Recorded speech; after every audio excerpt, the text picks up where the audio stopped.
Hello, good morning students. As we are live now, this is Aniruddha Kumar Shukla. Student, today we are going to discuss about lecture number 3rd. In this video, we are going to discuss about Lewis representation of some molecule.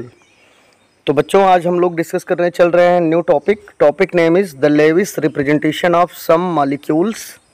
Okay, तो it means ये हुआ कि जैसे कि हम लोग कोई भी कंपाउंड हमारे पास है तो उसमें बॉन्ड फॉर्मेशन के फॉर्म में हम लोग इलेक्ट्रॉन डॉट के द्वारा कैसे बॉन्ड फॉर्मेशन होता है इसको हम लोग लेविस रिप्रेजेंटेशन के द्वारा अच्छे से कंफर्म करेंगे।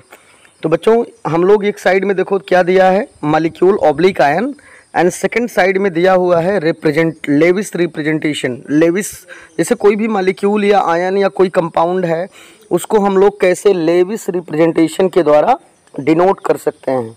तो हम लोग कैसे करेंगे बेटा, देखिए सबसे पहले जैसे सपोज करिए कि हमारे पास H2 मॉलिक्यूल है, तो H2 मॉलिक्यूल में हाइड्रोजन का एटॉमिक नंबर 1, इलेक्ट्रॉनिक कॉन्फ़िगरेशन होता है 1। तो बैलेंस सेल में कितने इलेक्ट्रॉन है, 1 इलेक्ट्रॉन। ठीक है, it means 1 hydrogen contain 1 electron in outer most valence shell. Okay, तो यहाँ पे बच्चों अब देखिएगा जैसे कि दिया है 2 हाइड्रोजन हमारे पास हैं, तो एक हाइड्रोजन का 1 इलेक्ट्रॉन ये हुआ और एक हाइड्रोजन का 1 इलेक्ट्रॉन ये हुआ। ठीक है, तो दोनों हाइड्रोजन अब 1 इलेक्ट्रॉन से आपस में शेयरिंग करते हैं। कैसे शेयरिंग करेंगे, इधर देखिए एक हाइड्रोजन का 1 इलेक्ट्रॉन इधर और एक इधर, एक हाइड्रोजन का 1 इलेक्ट्रॉन इधर, दोनों आपस में बॉन्ड बना लिए। तो हाइड्रोजन अपना डुप्लेट कंप्लीट करेगा। क्या कंप्लीट करेगा, डुप्लेट कंप्लीट करके हीलियम के इलेक्ट्रॉनिक स्टेबल कॉन्फ़िगरेशन को अचीव करेगा। ओके, तो यहाँ पे आप देख रहे हैं जैसे कि हाइड्रोजन अपना डुप्लेट कंप्लीट किया। कैसे, हाइड्रोजन बेटा यहाँ पर 2 इलेक्ट्रॉन, 1 इलेक्ट्रॉन अपना और 1 इलेक्ट्रॉन दूसरे हाइड्रोजन का टेकअप करके अपना डुप्लेट कंप्लीट किया। वैसे ही सेकंड हाइड्रोजन भी अपना 1 इलेक्ट्रॉन इस हाइड्रोजन का और ये दूसरे का 1 लेकर अपना डुप्लेट कंप्लीट किया। ऐसे हम लोग चेक करते हैं ऑक्सीजन मॉलिक्यूल का। तो ऑक्सीजन का एटॉमिक नंबर बेटा कितना होता है, कन्फर्म करिए पहले जल्दी से। ऑक्सीजन का एटॉमिक नंबर होता है, ऑक्सीजन का एटॉमिक नंबर होता है 8, इलेक्ट्रॉनिक कॉन्फ़िगरेशन होगा इसका 2 and 6। तो बैलेंस सेल में कितने इलेक्ट्रॉन है, 6। ठीक है, तो इसको कोई ऑक्सीजन ऐसा कोई भी एटम जिसके बैलेंस सेल में 6 इलेक्ट्रॉन होंगे तो वो हमेशा अपना ऑक्टेट कंप्लीट करेगा, क्योंकि ये 8 इलेक्ट्रॉन के नियरेस्ट है। तो जो 8 इलेक्ट्रॉन के नियरेस्ट होगा वो ऑक्टेट कंप्लीट करेगा, जो 2 इलेक्ट्रॉन के नियरेस्ट होगा वो अपना डुप्लेट कंप्लीट करेगा। तो बेटा आपको कंफर्म हो रहा होगा ऑक्सीजन, 2 ऑक्सीजन, देखो यहाँ O2 मॉलिक्यूल है, तो O2 मॉलिक्यूल के पास आप केयर करिएगा। देखिए ये 1 ऑक्सीजन इधर, 1 ऑक्सीजन इधर, तो इसमें total 6 electron, 1 oxygen contain 6 electron. आप चेक कर सकते हो 1 2 3 4 5 6। ऐसे सेकंड ऑक्सीजन में भी है, इसमें देखिएगा इसमें भी 6 इलेक्ट्रॉन है। ठीक है, तो ऑक्सीजन के बैलेंस सेल में ऑक्सीजन का एटॉमिक नंबर 8 है, कॉन्फ़िगरेशन 2 and 6 है। तो यहाँ पे 2 इलेक्ट्रॉन की डेफिशिएंसी है फॉर कंप्लीट 2 ऑक्टेट। ओके, तो यहाँ पे देखिएगा, तो यहाँ पे देखिए दोनों ऑक्सीजन आपस में शेयरिंग करेंगे। और कैसे शेयरिंग करते हैं यहाँ पे देखिएगा, यहाँ पे देखिए ऑक्सीजन जो है, जैसे मैं आपको बॉन्ड बना के दिखा रहा हूँ बेटा, 1 ऑक्सीजन 2 ऑक्सीजन। इलेक्ट्रॉन इनका चेक कर लिया जाए। इलेक्ट्रॉन देखिए 1 2 3 4 5 6। ठीक है, 6 इसका हुआ, 1 1 2 3 4 5 6 हो गया। अब दोनों आपस में शेयरिंग करेंगे। तो शेयरिंग कैसे करते हैं ये भी देखा जाए। 1 ऑक्सीजन इधर, 1 इधर, देखिए 1 2 1 2। अब देखो प्रत्येक ऑक्सीजन में 6 इलेक्ट्रॉन है, उसको हमें रिप्रेजेंट करना पड़ेगा। 1 2 3 4 5 6, 1 2 3 4 5 6। अब देखिए एक साइड से इधर ऑक्सीजन, एक साइड से इधर कोवेलेंट बॉन्ड बनाएगा और एक साइड से इधर बनाकर अपना ऑक्टेट कंप्लीट करेगा। कैसे देखिए, वैसे पहले से ही 1 oxygen contain 6 electron in their valence shell और 2 इलेक्ट्रॉन ये दूसरे ऑक्सीजन से क्या करेगा, टेकअप करेगा, टेकअप करके अपना ऑक्टेट कंप्लीट करेगा। तो देखिए बेटा यहाँ पे 2 इलेक्ट्रॉन पहले से है, 2 और 2 4 और 2 इधर से लिया और 2 इधर से लिया। कितना टोटल हो गया आप जल्दी से देखिए, टोटल हो जाएगा यहाँ पे टोटल इलेक्ट्रॉन होगा 1 oxygen contain 8 electron, you can count it. देखिएगा 2 2 4 2 6 2 8, तो एक ऑक्सीजन का ऑक्टेट कंप्लीट हुआ। ऐसे ये भी ऑक्सीजन अपना ऑक्टेट कंप्लीट करेगा इधर से। देखिए 1 2 3 4 और एक इधर 5 6 7 8।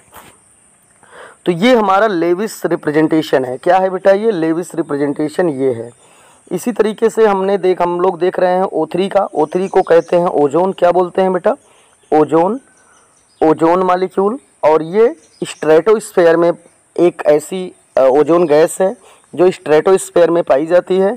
और ये हमें ओजोन जो भी अल्ट्रावायलेट रेज आती हैं, हार्मफुल रेज आती हैं, ये हार्मफुल रेज को हमें प्रोटेक्ट करता है। हार्मफुल रेज से हमें प्रोटेक्ट करता है। कौन करता है? अल्ट्रावायलेट। कौन करता है? Ozone layer. तो ओजोन का फार्मूला है O3। तो देखिएगा यहाँ पे 3 ऑक्सीजन एटम आपको दिख रहा होगा। यहाँ पे देखिएगा आप इलेक्ट्रॉन देखिए, ये ऑक्सीजन में 6 इलेक्ट्रॉन है। देखो इधर 2, इधर 2 और इधर 2। ठीक है, फिर से देखिए थोड़ा सा, देखिए ये 6 इलेक्ट्रॉन इसका हुआ।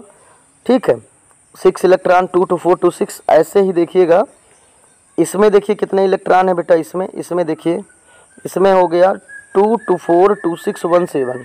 तो 1 इलेक्ट्रॉन किसका है? एक ज़्यादा हो रहा ना, एक ज़्यादा किसका है बेटा? इसका है। और ये देखिए इसका इलेक्ट्रॉन ये है।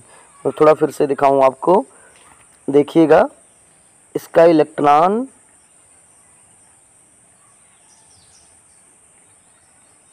ये है 2 2 4। देखिएगा इधर 2, इधर 2 4 और इधर 2 6।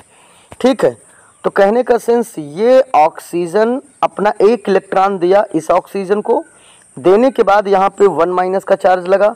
जो इलेक्ट्रॉन एफिशिएंट स्पीसीज होते हैं उनके ऊपर नेगेटिव चार्ज आता है, और जो इलेक्ट्रॉन डेफिशिएंट स्पीसीज होते हैं वहाँ पे पॉजिटिव चार्ज आता है। तो आपको समझ में आ रहा होगा। तो ये ऑक्सीजन एटम एक इलेक्ट्रॉन एक्सेप्ट किया है इस ऑक्सीजन से। ठीक है, और इसीलिए इसके ऊपर 1 माइनस का चार्ज, और इसने एक डोनेट किया इसलिए इसके ऊपर 1 प्लस का चार्ज। तो इसका जो स्ट्रक्चर फॉर्म है O3 का आपको इधर दिख रहा होगा। ठीक है, इधर देखिए डबल बॉन्ड लग गया इधर 1 साइड से, तो इसके लिए इसके ऊपर 1 माइनस का चार्ज, इसके ऊपर 1 प्लस का चार्ज। अब 1 प्लस क्यों लगा? एक रीज़न ये भी है क्योंकि ऑक्सीजन किसी से जुड़ता कितने साइड से है? ऐड होता है ओनली 2 साइड से। जब ये 3 साइड से होगा तो कोई भी एटम जितना साइड से अटैच होना चाहिए, जब वो उससे ज़्यादा साइड से अटैच होता है तो उसके ऊपर बेटा उतना जैसे कोई भी एटम जितने साइड से जुड़ना चाहता है उससे ज़्यादा अगर आप उसको ऐड कराएंगे, बॉन्ड फॉर्मेशन कराएंगे, तो वह अपोजिट चार्ज देगा।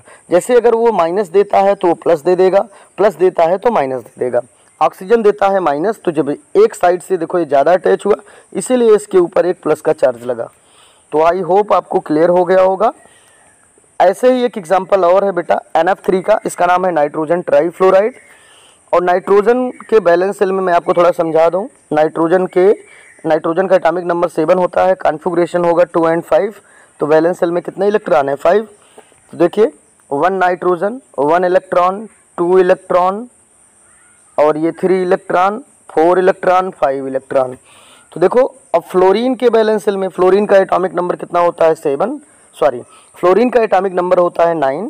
फ्लोरीन का एटॉमिक नंबर कितना होता है? 9। तो कॉन्फ़िगरेशन होगा 2 and 7। बैलेंस सेल में कितने इलेक्ट्रॉन हो गए बेटा? 7। तो यहाँ पे देखिए ये जो सर्कल किया है इसमें कितने इलेक्ट्रॉन है? 7। यहाँ पे 7, यहाँ पे 7। ठीक है, तो जो रेड पेन से आपको इलेक्ट्रॉन दिख रहे हैं वो सब फ्लोरीन के हैं, और जो ब्लू कलर में इलेक्ट्रॉन दिख रहा है ये नाइट्रोजन का है। तो नाइट्रोजन यहाँ देखिए बॉन्ड फॉर्मेशन, ये तो हुआ हमारा इलेक्ट्रॉन डॉट फॉर्म। इसको जब हम लोग बॉन्ड फॉर्मेशन में करेंगे तो भाई नाइट्रोजन अपने 1 इलेक्ट्रॉन से फ्लोरीन के 1 इलेक्ट्रॉन से शेयरिंग करके बॉन्ड फॉर्म करेगा। ऐसे इधर भी नाइट्रोजन 1 इलेक्ट्रॉन से फ्लोरीन के 1 इलेक्ट्रॉन से बॉन्ड फॉर्म करेगा शेयरिंग करके, ऐसे इधर भी करेगा। इससे फ्लोरीन का ऑक्टेट कंप्लीट हो जाएगा, फ्लोरीन का ऑक्टेट कंप्लीट होगा, और नाइट्रोजन का भी ऑक्टेट कंप्लीट होगा, क्योंकि नाइट्रोजन के वैलेंस शेल में कितने इलेक्ट्रॉन है? 5। तो देखो ऑक्टेट कैसे कंप्लीट हो रहा है, ये देखो इधर। अब देखो 5 पहले से थे, 1, आपको मैं दिखाऊं थोड़ा सा नाइट्रोजन, इलेक्ट्रॉन थोड़ा कलर चेंज कर लूँ। 1 इलेक्ट्रॉन, 2 इलेक्ट्रॉन, 3 इलेक्ट्रॉन, 4, 5 हो गया ना। एक फ्लोरीन इधर है, एक इधर है, एक इधर। इसमें 7 इलेक्ट्रॉन है तो देखो एक इधर बॉन्ड फॉर्म हो गया, एक इधर एक इधर। नाइट्रोजन का देखो ऑक्टेट कैसे कंप्लीट हुआ भाई, 5 तो पहले से थे, एक इधर ले लिया 6 हो गया, इधर लिया 7 ले लिया हो गया, इधर शेयरिंग कर लिया 8 हो गया। तो इस प्रकार से नाइट्रोजन का ऑक्टेट कंप्लीट हुआ और फ्लोरीन का भी ऑक्टेट कंप्लीट हुआ। तो ये लेविस रिप्रेजेंटेशन ऑफ किसका है, NF3 का है। अब हम लोग पढ़ने चल रहे हैं बेटा limitation of octet rule. Octet rule की क्या लिमिटेशन है, क्या इसकी ड्रॉबैक है, ठीक है, ये हम लोग कंफर्म करेंगे। इट मीन्स ये हुआ कि ऑक्टेट रूल जो है, ठीक है, ऑक्टेट रूल का मतलब होता है कि कोई भी एटम अपना ऑक्टेट कंप्लीट करना चाहता है, ठीक है, तो ऑक्टेट जो कंप्लीट करता है वहीं जिस रूल के द्वारा, वो रूल कहलाता है ऑक्टेट रूल, ठीक है। तो इसमें कुछ न कुछ कमियां हो गई, जो ऑक्टेट रूल थी इसमें कुछ न कुछ ड्रॉबैक थी, कुछ न कुछ कमियां थी, उसी कमी को हम लोग पढ़ेंगे, ठीक है। तो यहाँ पे देखिएगा बेटा लिमिटेशन ऑफ ऑक्टेट रूल क्या है। Some limitations of octet rule are, octet rule की कुछ लिमिटेशंस क्या क्या है। फर्स्ट पॉइंट पे हम लोग देखते हैं, दिया है it can not be applied to non metal after silicon in the periodic table. क्या बात कर रहा है समझिए, ये कह रहा है बेटा it can not be applied, जो ऑक्टेट रूल होता है इसको हम कुछ ऐसे नॉन मेटल हैं, ठीक है, कह रहा it can not be applied to the non metal, हम इसको नॉन मेटल पे, सारे नॉन मेटल पे अप्लाई नहीं कर सकते हैं आफ्टर सिलिकॉन, जैसे सिलिकॉन मेटल के बाद पीरियोडिक टेबल में सिलिकॉन मेटल के बाद जो मेटल आते हैं उन पे हम ये रूल अप्लाई नहीं कर पाते हैं, ठीक है, क्योंकि वो मेटल हो जाते हैं। और जो मेटल होते हैं बेटा, ठीक है, उनकी टेंडेंसी होती है, सिलिकॉन क्या है बेटा, सिलिकॉन मेटलॉइड है। कैसे मेटलॉइड है, there are 7 type of metalloid which are present in periodic table, ठीक है, पीरियोडिक टेबल में 7 मेटलॉइड है। कौन कौन है, बोरान है, कौन कौन है देख लीजिए, 7 टाइप मेटलॉइड कौन है, बोरान है, सिलिकॉन है, boron, silicon, germanium, arsenic, antimony, antimony, ठीक है, एंटीमनी देखो, एंटीमनी सिंबल क्या होता है, Sb, एंटीमनी, बोरान हो गया, silicon, boron, silicon, germanium, arsenic, antimony, tellurium, polonium. वैसे पोलोनियम मेटल में आता है लेकिन टोटल हमारे पास मेटलॉइड की भी प्रॉपर्टी शो करता है, इसलिए हमारे पास टोटल 7 मेटलॉइड है। तो सिलिकॉन एक मेटलॉइड है। मेटलॉइड्स क्या होते हैं बेटा, metalloids are those element which gives both the property of metal and non metal. Metalloid ऐसे एलिमेंट होते हैं जो मेटल और नॉन मेटल की दोनों की प्रॉपर्टी शो करते हैं, उन्हें मेटलॉइड कहते हैं। Clear, okay. तो ये कह रहा है बेटा फर्स्ट पॉइंट में, it can not apply to non metal after silicon in the periodic table. Periodic table में सिलिकॉन मेटल के बाद ये ऑक्टेट रूल अप्लाई नहीं हो पाता है, क्योंकि सिलिकॉन मेटल के बाद मेटल शुरू हो जाते हैं और मेटल की टेंडेंसी इलेक्ट्रॉन को गेन करने की नहीं होती है। जो मेटल होते हैं बेटा वो हमेशा इलेक्ट्रॉन को लूज करना चाहते हैं। Metal have always tendency to lose electron. Metal हमेशा इलेक्ट्रॉन को लूज करने की टेंडेंसी रखता है, ठीक है। तो आपको ये कंफर्म होना चाहिए, फर्स्ट पॉइंट आपको आया होगा। सेकंड पॉइंट क्या है, molecules with an odd number. Odd number मतलब ऐसे मॉलिक्यूल जिसमें विषम संख्याएं हो, ठीक है, ऐसे कोई भी मॉलिक्यूल जिसमें विषम टोटल जोड़ने पर विषम एलिमेंट काउंट हो। Molecules with odd number of an electron such as, जैसे NO, NO2 can not satisfy to octet rule. Okay, I repeat again about second point of limitation of octet rule. Molecule with an odd number of electron such as NO, NO2 cannot satisfy the octet rule. ठीक है, ये कह रहा बेटा molecule with an odd number, ठीक है, of an electron. कुछ ऐसे मॉलिक्यूल हैं जिनमें जो इलेक्ट्रॉन यदि टोटल जोड़ने पर ऑड नंबर पे आते हैं तो ठीक है, तो वो can not satisfy the octet rule, वो ऑक्टेट रूल को सेटिस्फाई नहीं कर पाते हैं। फॉर एग्जाम्पल जैसे NO। अब NO में देखिएगा नाइट्रोजन का ऑक्टेट कंप्लीट नहीं हो पाता है, ऑक्सीजन का तो हो जाता है। देखिए ऑक्सीजन को हो जाएगा, देखो ये देखो 2 2 4 और एक बॉन्ड में 2 इलेक्ट्रॉन, तो यहाँ 2 बॉन्ड है, 4 इलेक्ट्रॉन, 4 4 8। तो यहाँ पे बेटा ऑक्सीजन का तो ऑक्टेट कंप्लीट हो जा रहा है लेकिन नाइट्रोजन का ऑक्टेट नहीं कंप्लीट हो पा रहा है। नाइट्रोजन में देखा जाए कितने इलेक्ट्रॉन आ रहे हैं, देखो 2 ऊपर है, एक नीचे 3 हो गया, और एक बॉन्ड में 1 बॉन्ड कंटेन 2 इलेक्ट्रॉन, तो 2 बॉन्ड कंटेन 4 इलेक्ट्रॉन, 4 3 7 इलेक्ट्रॉन। तो नाइट्रोजन के वैलेंस शेल में 7 इलेक्ट्रॉन है, तो इसका ऑक्टेट कंप्लीट नहीं हो पा रहा है, तो यहाँ पर भी ऑक्टेट रूल फॉलो नहीं कर पाता है, ऑक्टेट रूल ऐसे कंपाउंड को सेटिस्फाई नहीं कर पाता है। दूसरा एग्जाम्पल NO2 का है, सेम कहानी NO2 की भी है।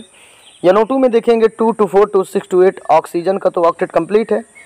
नाइट्रोजन का चेक कर लिया जाए, नाइट्रोजन का देखिए 2 2 4 2 6 1 7, नाइट्रोजन में 7 ही इलेक्ट्रॉन आ रहा है।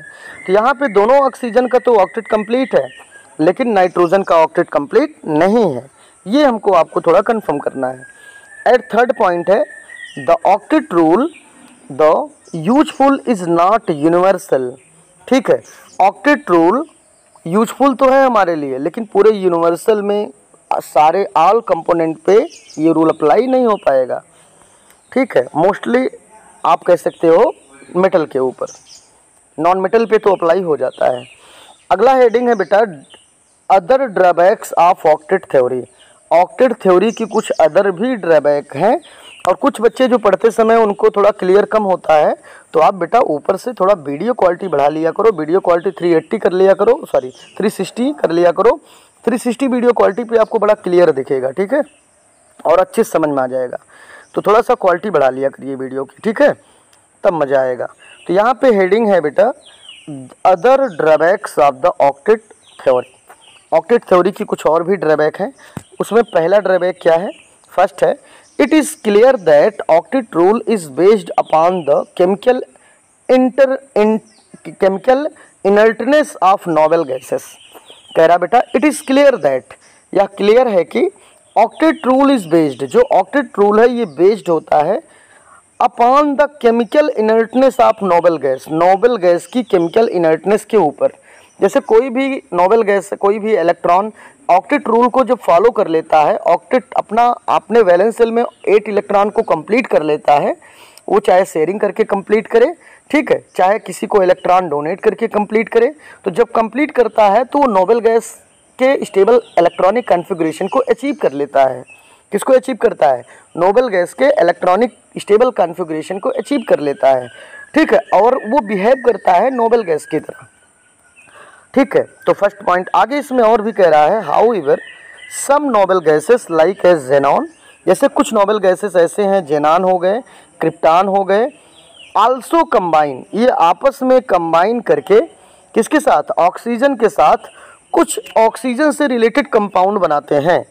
ये कह रहा बेटा कुछ ऐसे नोबल गैस भी होते हैं जिनका ऑक्टेट कंप्लीट है, जो इनर्ट है, फिर भी वो कुछ ऐसे हाईली इलेक्ट्रोनेगेटिव कंपोनेंट के साथ रिएक्ट करके, ठीक है, हाईली इलेक्ट्रोनेगेटिव एटम के साथ रिएक्ट करके वो कुछ न कुछ कंपाउंड फॉर्म करते हैं। जितने भी इनर्ट गैस हैं सब नहीं रिएक्ट करेंगे, लेकिन जेनान हो गया, जैसे क्रिप्टान हो गया, तो ये कुछ ऐसे नोबल गैसेस हैं बेटा जो हाईली इलेक्ट्रोनेगेटिव एटम के साथ रिएक्ट करके कुछ कंपाउंड फॉर्म करते हैं।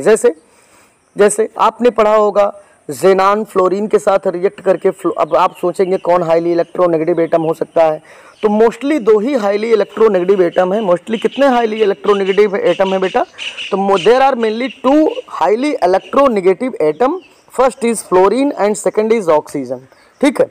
तो जो जेनान या क्रिप्टान होते हैं ये मोस्टली फ्लोरीन या क्लोरीन और या तो ऑक्सीजन एटम के साथ रिएक्ट करके एक कंपाउंड का फॉर्मेशन भी करते हैं। जैसे जेनान फ्लोरीन के साथ रिएक्ट करके क्या बना देता है? बना देता है जेनान डाईफ्लोराइड। क्या बना देगा? जेनान डाईफ्लोराइड। ये देखो जेनान डाईफ्लोराइड, जेनान टेट्राफ्लोराइड, क्रिप्टान डाईफ्लोराइड, ठीक है, ये है जेनान ऑक्सीफ्लोराइड। तो ये कुछ टाइप ऐसे कंपाउंड का फॉर्मेशन करते हैं, ओके। तो बेटा इसमें जैसे कह रहा है हाउएवर सम नोबल गैसेस, जैसे कुछ ऐसे नोबल गैसेस हैं जैसे जेनान हो गया, क्रिप्टान हो गया, ये ऑक्सीजन या फ्लोरीन एटम के साथ कंबाइन करके रिएक्ट करके कुछ कंपाउंड को फॉर्म करते हैं, लाइक है जैसे कि जेनान फ्लोरीन के साथ करके जेनान डाईफ्लोराइड बनाएगा, जेनान फ्लोरीन के साथ जेनान टेट्राफ्लोराइड बनाएगा, क्रिप्टान फ्लोरीन के साथ क्रिप्टान डाईफ्लोराइड बनाएगा, जेनान ऑक्सीफ्लोराइड बनाएगा, एटसेट्राज। इस प्रकार से बहुत सारे कंपाउंड का फॉर्मेशन करते हैं।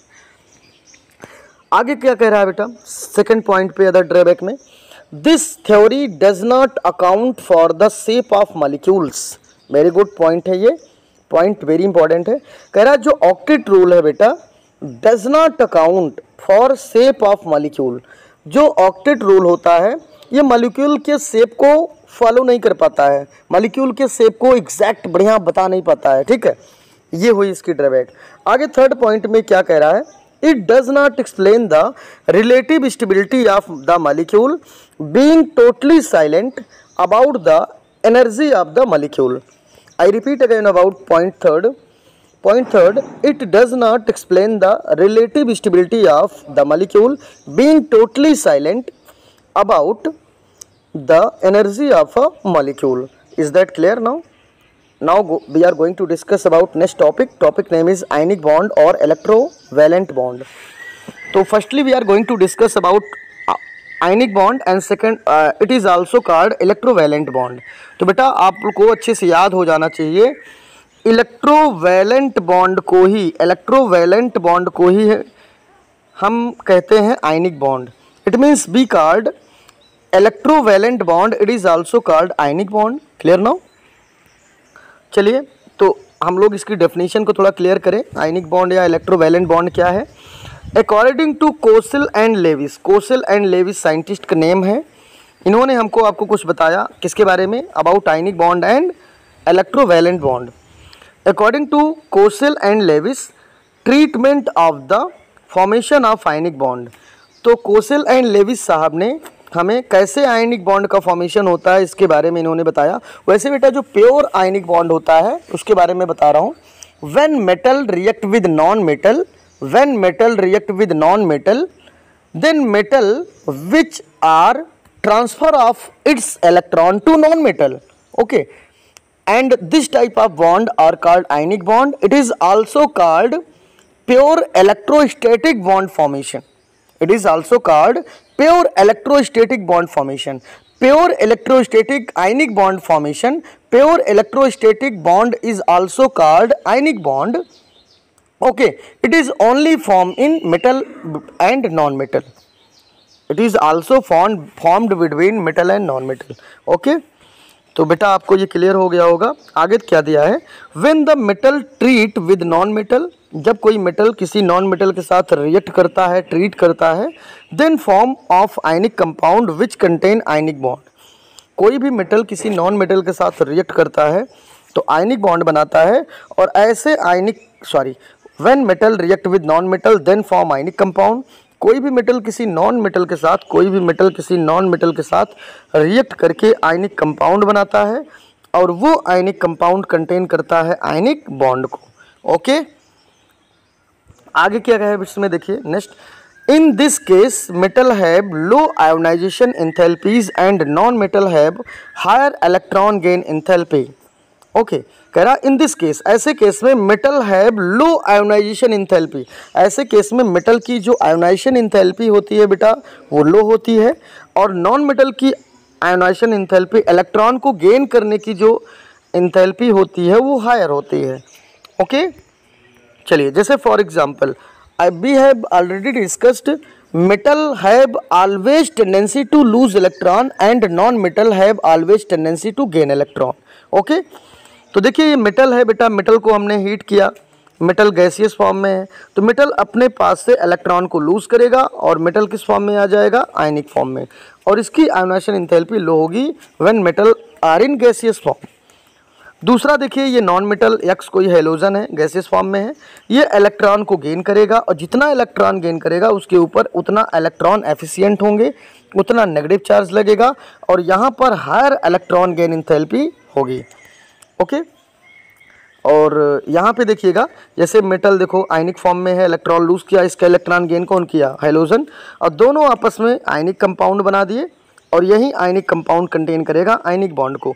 मैं एक एग्जांपल आपको बता रहा हूँ जो प्योरली इलेक्ट्रोस्टैटिक बॉन्ड को फॉर्मेशन में आता है, और उसी को हम लोग आयनिक बॉन्ड कहते हैं। जैसे बेटा सोडियम मेटल है, तो सोडियम मेटल के बैलेंस शेल में 1 इलेक्ट्रॉन है, अब दूसरा हमारे पास एटम है क्लोरीन।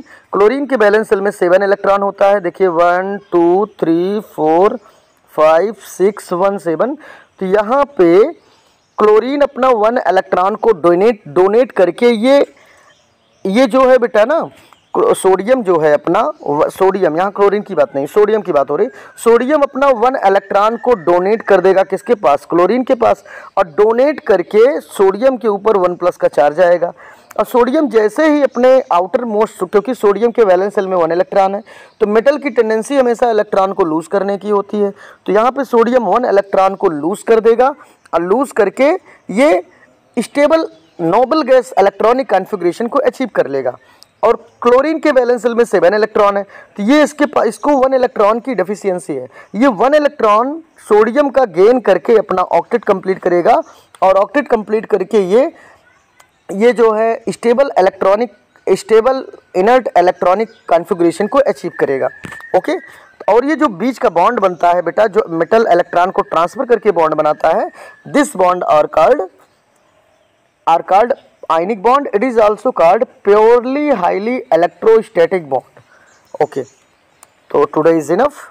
ओके बच्चों, आज आप लोग इतना ही पढ़िए और वीडियो को अच्छे से नोट करिएगा, वीडियो को अच्छे से वॉच करिएगा। इसके बाद जितना भी मैंने पढ़ाया पूरा आप लोग कॉपी में अच्छे से राइट करिएगा। और स्कूल जब 16 अगस्त से सुनाई दे रहा खुले ओपन होगा, तो सारी नोट्स आपकी चेक की जाएगी। Okay students, thank you for watching my video. Best of luck for all of you. Okay, good luck.